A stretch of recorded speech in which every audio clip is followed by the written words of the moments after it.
Venture Creation Course Project SEEDplus Strengthening Entrepreneur Ecosystem Development. Topic 5 Distribution Channels Developed by Mikhail Ivanov. The lecture examines fundamental questions related to the essence and types of distribution channels. Marketing intermediaries involved in building distribution channels are introduced. The main functions of marketing intermediaries in the commercial realization of products and services are discussed.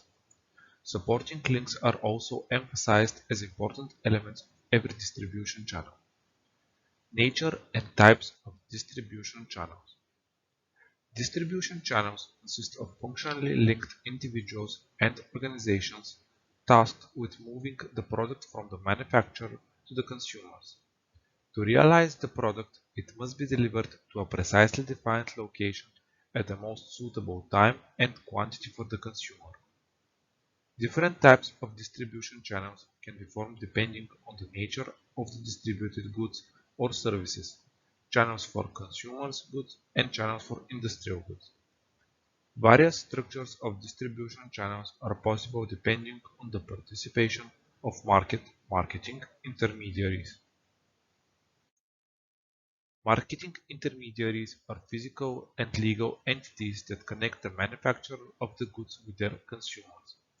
They facilitate exchange and are interested in stimulating it.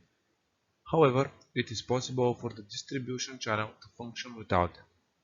If they are absent, their functions are taken over by the manufacturer, who directly contacts the consumers. This is feasible and profitable only for a limited number of investment goods: airplanes, ships, internal combustion engines, and turbines for power plants, which are complex and expensive, made only to order based on pre-existing contracts between the manufacturer and the consumer. The prerequisite for using this option is the small number of consumers, the need to discuss the technical parameters of the product, and the provision of repair and maintenance during operation. Marketing intermediaries involved in building distribution channels are divided according to the nature of their activities into the following. Merchants, wholesale and retail. In the process of exchange, they acquire ownership rights over the goods and have a relative independence in choosing sales methods, trade markups, and market selection. Functional intermediaries, commercial agents and brokers. They expedite exchange without acquiring ownership rights over the goods. They receive commissions for their activities. Their commissions are usually smaller than the potential profit of the merchants, but this corresponds to the lower responsibility and risk they assume. Functional intermediaries are suitable for trading standard goods in large quantities with preset parameters. For example, wheat with a certain moisture content and percentage of impurities, cotton, coffee, cement, oil, etc. Distribution channels function as a system of interconnected links that can achieve their goals only through cooperation. This cooperation is built on contracts, voluntary and involuntary organizational measures within the framework of the law, which are difficult to synchronize. Therefore, changing the distribution channel requires more time and resources, for example, changing packaging or advertising methods. The main types of configurations in the distribution channels for placing consumer goods are as follows. Channel A is called direct. It has the simplest structure. Its peculiarities have already been discussed. It represents a temptation for manufacturers who wish to receive the income due to intermediaries without realizing that they must perform a series of activities that are not typical for producers. This is possible with small quantities of production. For example, a producer of agricultural products may attempt to sell them directly to the end consumer through cooperative retail markets, avoiding wholesale markets organized for the purchase of fruits and vegetables. However, the simplicity of the channel does not guarantee high efficiency. Channel B is suitable for placing industrial goods, refrigerators, televisions, cars, etc. In this case, the retailer buys directly from the manufacturer. This is possible because such goods are sold in a limited number of retail outlets. If there are complaints or unexpected changes in consumer demand, the short channel allows for quick reactions. Such a channel structure is also suitable for goods with a limited shelf life, like bread or milk.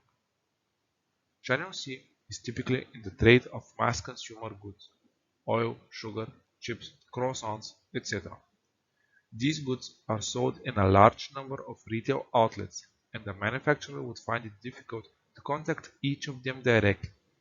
Retailers dealing with such goods prefer to stock small quantities to avoid drying up working capital and keeping stocks for too long, especially since warehouse space is required. It is unprofitable for them to source the goods directly from the manufacturer, who may be geographically distant, in another town or country. In some cases, different marketing channels can be used for the same product. For example, large end consumer of food products may be supplied directly by wholesalers and manufacturers, such as hospitals, daycare centers, military units, and etc., while individual households purchase the same product from retailers. Such mixed options are typical for products that serve both consumer and industrial purposes, such as flour, for example. In some cases, however, simultaneously using multiple distribution channels can lead to conflicts between wholesale and retail traders. This is the case when wholesale warehouses allow the purchase of small quantities or individual items by end consumers at wholesale prices, or when an importer, a monopoly for a certain product such as bananas, reviews its branded retail stand, placing other retail traders at a disadvantage, those who stock from them. Retailers are also faced with challenges competing with large retail chains that deal directly with manufacturers, such as Metro, Carrefour, Kaufland, and etc. The number of intermediary links in a distribution channel is determined by the nature of the goods and the scale of the market. In conditions of free competition, inefficient intermediary links cannot survive. It cannot be argued that the elimination or reduction of the number of intermediaries will necessarily lead to higher efficiency, as their functions remain and must be assumed by someone else who will combine several functions and thus achieve lower quality at high resource cost. Consumers prefer shorter sales channels, assuming that the fewer intermediaries there are, the lower the prices will be. The elimination of wholesalers will not eliminate the need for the services they provide. Then, other institutions will have to perform these services, and consumers will also have to pay for them. Even if producers and buyers are in the same settlement, there are costs associated with exchanges. If with 4 producers and 4 buyers, 16 transactions are necessary. If one intermediary serves both producers and consumers, the number of transactions will be halved, 8. Functions of intermediaries. Often a specific manufacturer cannot satisfy the wide range of preferences of end consumers. The reason is that the quantity and assortment of the produced goods do not match the market's needs. In such cases, marketing intermediaries perform a series of sorting activities to overcome these discrepancies. These sorting activities boil down to sorting, accumulation, allocation, and desorting. Sorting involves distributing the produced goods into homogeneous groups. The characteristics based on which this distribution is carried out should be easily distinguishable, like size, color, and quality. Sorting activities are often encountered when dealing with agricultural products. For example, sorting by taste or vitamin content can be difficult to achieve. Sorting allows for price differentiation and the satisfaction of different needs. For example, fruits for processing and for fresh consumption. For some widely distributed goods, there are accepted standards. With them, sorting can be reduced, distinguishing those items that meet the standard from the others that deviate from it beyond allowable norms. Accumulation. It involves creating a stock of homogeneous goods through which intermediaries overcome the discrepancy between the produced and demanded quantities. In this way, transportation and processing become more efficient. Supply to the market can be rhythmic, and production capacities can be fully utilized. For example, the production of a new shoe collection begins long before the season for which they are intended.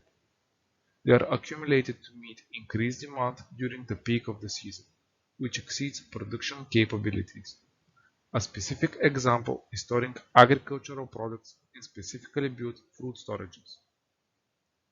Allocation is the division of formed large stocks into smaller units. The wholesaler has purchased and transported large quantities of goods at preferential prices, which he distributes among retailers. Profit plays a leading role, that is, the efficiency of distribution channels functioning. Assorting is the process of combining goods that the buyer would like to receive in one place. For example, the dairy product stands at large grocery stores offer homogeneous products from different manufacturers with specific taste qualities, different packaging, and presentation. The variety of goods offered in one retail store must correspond to its size and taste of the buyers. For example, a small neighborhood grocery store may have a relatively limited assortment because it serves regular customers whose preferences are known. A large store located in a central location must have a wide range of products to meet the requirements of the intensive flow of both regular and occasional visitors with different purchasing capabilities and consumer habits. Organization and management of distribution channels. Managing distribution channels is not an easy task. Competition and the pursuit of efficiency are driving forces for creating increasingly sophisticated forms of distribution channels. There is no universal organization of a distribution channel that works equally well for all types of goods and all markets, but there are certain principles whose understanding can facilitate the choice of an appropriate channel and support its smooth operation. The main points worthy of attention regarding the organization and management of distribution channels are the following: market coverage selection, utilization of opportunities for vertical and horizontal integration in the channel, collaboration among channel participants. Market coverage in practice means the number and type of sales points available to the channel. The three characteristic levels of market coverage are intensive, selective, and exclusive distribution. Intensive distribution is typical for convenience goods, which are purchased frequently, and for consumers it is important for them to be nearby and available at all times. These are basic groceries, cigarettes, and alcohol. They are offered in a large number of retail outlets, and the main condition for successful sales is availability. Selective distribution is used for goods that are purchased less frequently and have a higher price. Consumers are willing to spend more time comparing and researching them. For these products, instructions for use and warranty cards are provided, and the personnel selling them must have special knowledge about safety techniques and the specific advantages of the product. Examples include household appliances, furniture, and computers. Exclusive distribution is a method of offering products through a specialized outlet covering a relatively large territorial area. It can be applied to complex and rarely sought after items, for example, agricultural machinery, medical equipment, and etc. The choice of market coverage largely determines the structure of the distribution channels. Channel integration is driven by the desire to synchronize the work of individual links in it to eliminate unnecessary costs and ensure unity of interests. The main forms of vertical channel integration are the following: corporate, administrative, and contractual. Corporate integration is based on unified ownership. For example, The manufacturer owns the stores where its products are sold. Administrative integration is based on informal agreement between channel participants for a unified strategy and cooperation.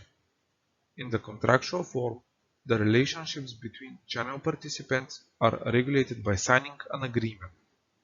Horizontal integration among equal participants in the channel is also possible, for example, the consolidation of retailers or wholesalers into industry organizations. This allows them to jointly bear some marketing costs, provide mutual assistance in accounting, optimizing inventory volume, or jointly using transportation and warehouse facilities. Cooperation among participants in the distribution channel is no longer just an ethical principle but also a survival strategy and a condition for prosperity. Cooperation and goodwill can be established if each participant in the channel knows what is expected of them and strives to be fair. For example, the wholesalers expect the manufacturer to maintain effective quality control, periodically update the product, and inform them about upcoming changes. The retailer expects the wholesaler to provide regularity in deliveries and a suitable assortment. The wholesaler expects the retailer to regularly pay for deliveries and to be loyal to them by not stocking similar goods from other wholesalers. The pursuit of maximizing profits sometimes leads to violations that create conflicts. For example, retailers try to bypass wholesalers by connecting directly with manufacturers, or manufacturers engage in direct sales, thus eliminating intermediary traders. Competition between retailers selling the same product in a market with a limited territorial scope is possible. The potential for such misunderstanding constantly exists and various measures are taken to reduce it. For example, a manufacturer may direct different products for individual retailers in a specific area to prevent conflicts between them. A secure way to eliminate the threat of conflicts among channel distribution participants is by establishing leadership within it. The leader dominates and sets the rules of operation, requiring not only willingness but also the ability to enforce their will on other channel participations. The methods of influencing other channel participants to adhere to established cooperation rules such as trade discounts, sales areas, product assortments, and etc. can be conditionally divided into economic and non-economic. Economic methods of influence predominate since in a democratic and legal society, economic entities are free to determine their own priorities and strategies for their realization. Economic influence is exercised through control over resources, dominant market position, price setting, incentivizing through large trade discounts, and credits for loyal channel participants.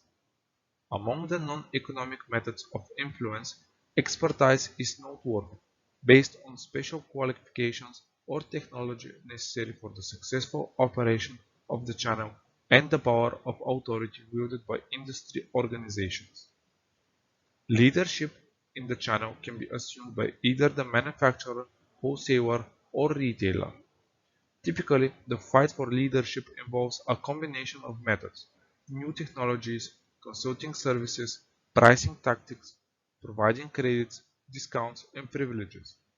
The chances for different participants in the distribution channel to become leaders are largely determined by their economic power and adaptability. Supporting links. Supporting links are usually not part of a specific distribution channel. They exist because they provide services that support the functioning of distribution channels, and in principle, their activities can be undertaken by some of the channel members. Such supporting links include transportation companies, insurance companies, advertising agencies, marketing research firms, public warehouses, and storage facilities. A distinguishing feature of supporting links regarding direct channel participants is that they do not own participate in transactions. They merely expedite and facilitate their execution without acquiring ownership rights over the goods or participating in decision-making regarding channel management. Public warehouses and storage facilities serve for the temporary storage of goods, processing, sorting, and packaging. They can be used for a fee for a specified period, eliminating the need for distribution channel participants, primarily manufacturers and wholesalers, to build their own warehouses throughout the territory where they conduct placement activities. Such warehouses are usually used for transit goods or for deliveries over long distances where it is not profitable to transport small quantities rhythmically.